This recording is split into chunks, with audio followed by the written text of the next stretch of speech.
Hello students, hope you all are fine. आज हम शुरू करते हैं अपने नेक्स्ट टॉपिक से। हमारा नेक्स्ट टॉपिक है image formed by concave mirror, कि कनकेव मिरर जो है वो कैसी और किस किस तरीके की इमेज जो है वो फॉर्म करता है। पहला केस है इसमें, when the object is at infinity. जब हमारा ऑब्जेक्ट इन्फिनिटी पर है, यानी कि बहुत ज़्यादा दूर रखा गया है, तो इमेज कैसी बनेगी और इमेज कहाँ पर बनेगी। When the object is at infinity, तो इमेज कैसी बनेगी और कहाँ पर बनेगी। अब जब इन्फिनिटी का केस है तो हम लोग जो लाइट रेज लेते हैं वो पैरेलल लेते हैं। जब इन्फिनिटी का केस हो, याद रखना कि लाइट रेज जो आ रही हैं वो पैरेलल आ रही हैं। अब ये मेरी लाइट रेज है जो इन्फिनिटी यानी कि बहुत दूर से आ रही थी। ये मेरी लाइट रेज है जो इन्फिनिटी यानी कि बहुत दूर से आ रही थी। ये लाइट रेज जो है जब इस स्फेरिकल सरफेस डैश पर पड़ती हैं, जब लाइट रेज डैश पर पड़ती हैं, इंसिडेंट होती हैं, तो वो फोकस की तरफ रिफ्लेक्ट हो जाती हैं। और इस तरीके से जो हमारी इमेज है वो फोकस पर बन जाती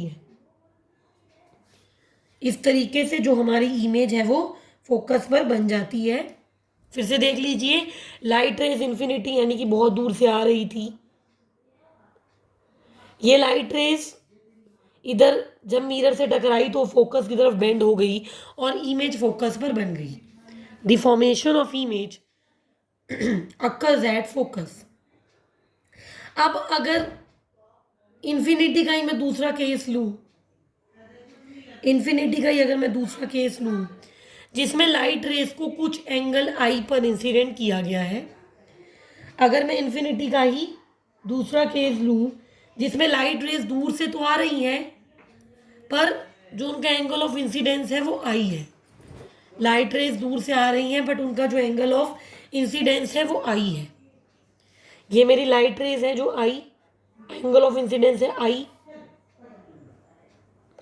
इस मिरर डैश इस स्फेरिकल सरफेस से टकराई और इधर की तरफ रिफ्लेक्ट हो गई। यहाँ से आई थी, इधर की तरफ रिफ्लेक्ट हो गई और एंगल बनाया आर। जैसे ये एंगल आई था, एंगल ऑफ इंसिडेंस, ऐसे ये angle are, angle of reflection. एक हमने दूसरी लाइट रे ली जो सी में से पास हो रही है, इधर गई है। मैंने आपको बताया था जब मैंने इमेजेस की बात की थी, इमेज फॉर्मेशन की बात की थी, तो मैंने कहा था कि जो भी लाइट रे सेंटर ऑफ कर्वेचर या सी में से पास करती है, जो लाइट रे सेंटर ऑफ कर्वेचर या सी में से पास करती है वो वही सेम पाथ फॉलो भी करती है। जो लाइट रे सेंटर ऑफ कर्वेचर सी में से पास करती है वो वही सेम पाथ फॉलो भी करती है। तो ये लाइट रे जो सेंटर ऑफ कर्वेचर में से जा रही थी वो इधर ही वापस आ जाएगी, इधर ही गई और इधर ही वापस आ गई। और ये लाइट रे और ये लाइट रे यहाँ पर मीट करेंगी, इस पॉइंट पर मीट करेंगी। और जो इमेज मेरी बनेगी वो ए डैश बी डैश, यानी कि ये मेरी इमेज है। जो इमेज मेरी बनेगी वो होगी ए डैश बी डैश। जो इमेज बनेगी वो बनेगी ए डैश बी डैश।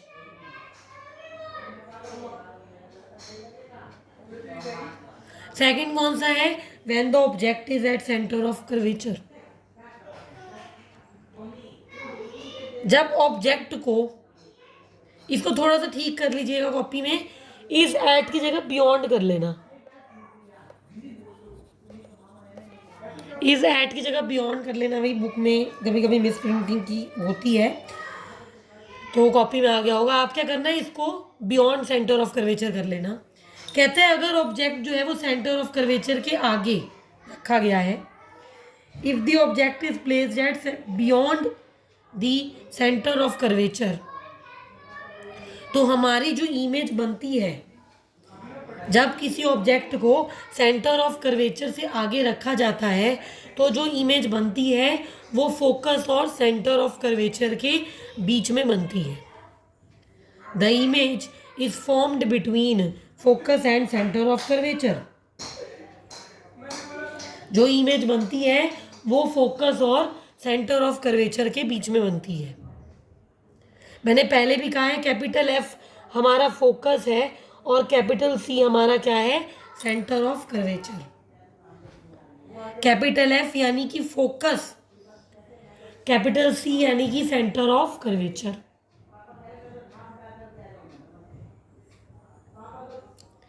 बात करते हैं अभी इमेज कैसे बन रही है. सेकंड केस में जब ऑब्जेक्ट सेंटर ऑफ कर्वेचर के आगे यानी कि उसके बियॉन्ड रखा गया है. ये मेरा ऑब्जेक्ट है ए बी, ये ऑब्जेक्ट है ए बी. यहां से लाइट रेज आई, मिरर से बेंड हो गई इधर फोकस की तरफ, ऑब्जेक्ट से लाइट रेज आई और फोकस में से पास हो गई. अनदर लाइट रे सेंटर ऑफ कर्वेचर में से गई और सेंटर ऑफ कर्वेचर के रास्ते पर ही वापस भी आ गई. मैंने पहले भी कहा है जो लाइट रे सेंटर ऑफ कर्वेचर में से पास करती है वो उसी रास्ते पर वापस भी आ जाती है. अगर ऐसे गई है तो ऐसे ही आ जाएगी. फिर से देख लीजिए, ए बी मेरा ऑब्जेक्ट है, यहां से लाइट रे गई, मिरर से पास होती हुई फोकस में से पास हो गई, दूसरी लाइट रे सेंटर ऑफ कर्वेचर में से गई और इसी पाथ पर अगेन वापस आ गई. और ये लाइट रे मीट कर गई इस पॉइंट पर. ये लाइट रे और ये लाइट रे इस पॉइंट पर मीट कर गई और इमेज बन गई ए डैश बी डैश. इमेज बन गई ए डैश बी डैश. अभी तक हमने दो केस कौन से किए, जब ऑब्जेक्ट इन्फिनिटी पर था या जब ऑब्जेक्ट सेंटर ऑफ कर्वेचर के आगे रखा गया था. तीसरा केस है जब ऑब्जेक्ट सेंटर ऑफ कर्वेचर पर था, when object is at centre of curvature. इस केस में इमेज भी सेंटर ऑफ कर्वेचर पर ही बनेगी. अगर ऑब्जेक्ट को सेंटर ऑफ कर्वेचर पर रखा गया है तो इमेज भी सेंटर ऑफ कर्वेचर पर ही बनेगी.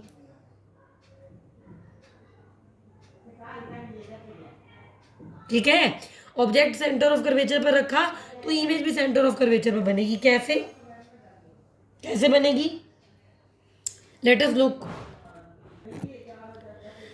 ये मेरा सेंटर ऑफ कर्वेचर है सी, यहां मैंने ऑब्जेक्ट रखा है ए बी. मेरा सेंटर ऑफ कर्वेचर है सी, यहां पर मेरा ऑब्जेक्ट है ए बी. ऑब्जेक्ट से लाइट रे इधर गई, मिरर से रिफ्लेक्ट होती हुई फोकस में से पास कर गई,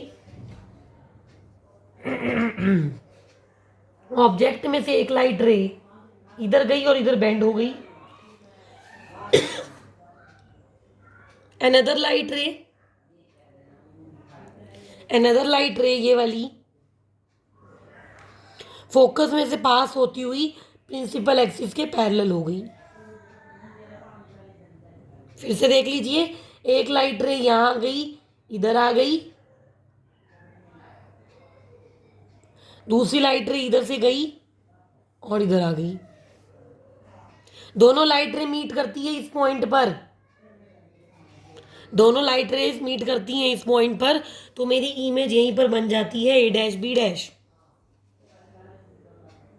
मेरी इमेज यहीं पर बन जाती है ए डैश बी डैश. तो जब ऑब्जेक्ट को सेंटर ऑफ कर्वेचर पर रखा जाता है इमेज भी सेंटर ऑफ कर्वेचर पर ही बनती है. And the object is at centre of curvature, image is also formed at centre of curvature. ठीक है, फोर्थ केस पे आते हैं। अभी तक हम लोगों ने 3 केस कर लिए हैं। चौथा केस, जब ऑब्जेक्ट को सेंटर ऑफ कर्वेचर और फोकस के बीच में रखा जाता है। जब ऑब्जेक्ट को सेंटर ऑफ कर्वेचर और फोकस के बीच में रखा जाता है तो इमेज कैसी बनती है? इमेज जो होती है वो सेंटर ऑफ कर्वेचर के आगे बन जाती है। The image is formed beyond the centre of curvature.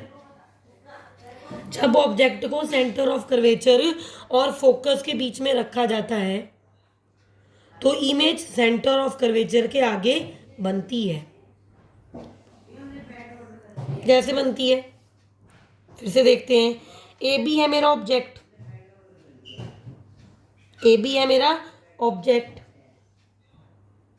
एक लाइट रे ए से आती हुई इधर गई, मिरर से टकराई। एक लाइट रे ए से आती हुई मिरर से टकराती है, मिरर से टकराती है और इधर बेंड हो जाती है, इधर बेंड हो जाती है, फोकस में से पास कर जाती है। एक लाइट रे ए से आती हुई पैरेलल फोकस में से पास कर गई तो दूसरी लाइट रे सेंटर ऑफ कर्वेचर में से सीधी चल रही है, इधर गई तो दूसरी लाइट रे ए ई जब टकराती है तो वो इधर ही आ जाती है।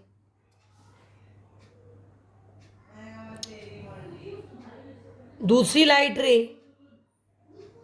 जब टकराती है तो इधर ही आ जाती है, सेंटर ऑफ कर्वेचर से ही पास हो जाती है। दूसरी लाइट रे सी ए ई जब इधर जाती है तो सेंटर ऑफ कर्वेचर में से ही सीधी इधर से ही चलती है। ये दोनों लाइट रेस, ये वाली और ये वाली लाइट रे, ये दोनों लाइट रेस मीट करती हैं इस पॉइंट पर। ये दोनों लाइट रेस मिलती हैं इस पॉइंट पर और इमेज कहाँ बन जाती है?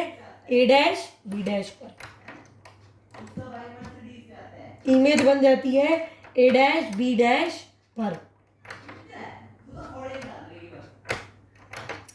आ गया समझ? यहां से गई इधर आ गई, यहां से गई वापिस इधर ही आ गई, यहां पर मिल गई और इमेज बन गई। हाँ जी बच्चों, आ रहा है समझ?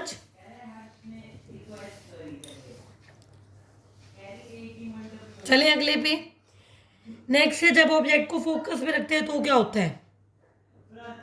When object is at focus, तब क्या होगा? जब ऑब्जेक्ट को फोकस पर रखा जाता है तो इमेज इंफिनिटी पर बनती है। जब ऑब्जेक्ट को फोकस पर रखा जाता है तो इमेज इंफिनिटी पर बनती है। कैसे?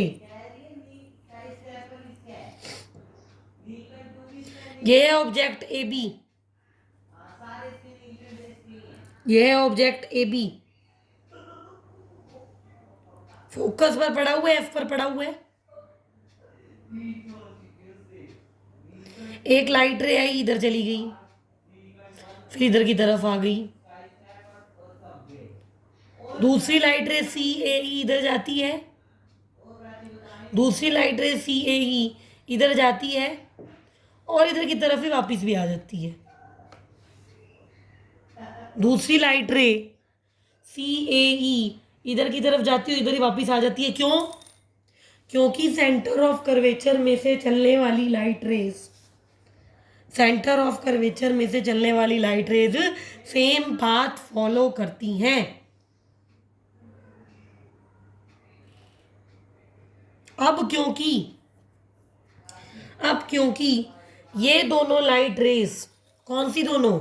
ये और ये। हाँ जी बच्चों, अब क्योंकि ये दोनों लाइट रेज पैरेलल हैं, क्योंकि ये दोनों लाइट रेज पैरेलल है,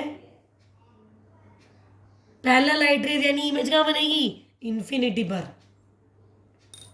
कहीं पर भी लिखा हो पैरेलल लाइट रेज, आंख बंद करके लिख देना, इमेज इन्फिनिटी पर बनेगी। पैरेलल लाइट रेज है, image is formed at infinity. ठीक है, 5 केस किए हमने। जब ऑब्जेक्ट फोकस पर है, जब ऑब्जेक्ट सेंटर ऑफ कर्वेचर और फोकस के बीच में है, जब ऑब्जेक्ट सेंटर ऑफ कर्वेचर पर है, जब ऑब्जेक्ट सेंटर ऑफ कर्वेचर के आगे है, जब ऑब्जेक्ट इन्फिनिटी पर है। एक केस रह गया कनकेव मिरर का, जो हम अगली वीडियो में कंसीडर करेंगे, क्योंकि अगर मैं आप करूंगी तो आप लोग कंफ्यूज हो जाओगे। पहली बार है, पहली बार इमेज फॉर्मेशन सीख रहे हो, एक एक अच्छे से वीडियो देखना, समझना और बना बना के कॉपी में देखना। प्रैक्टिस करो, आएगा, अच्छे से आ जाएगा। So in today's video we have studied the image formation by concave mirror. We will continue the next topic from the next video. Be regular with videos. Don't waste your time. Study hard. Thank you.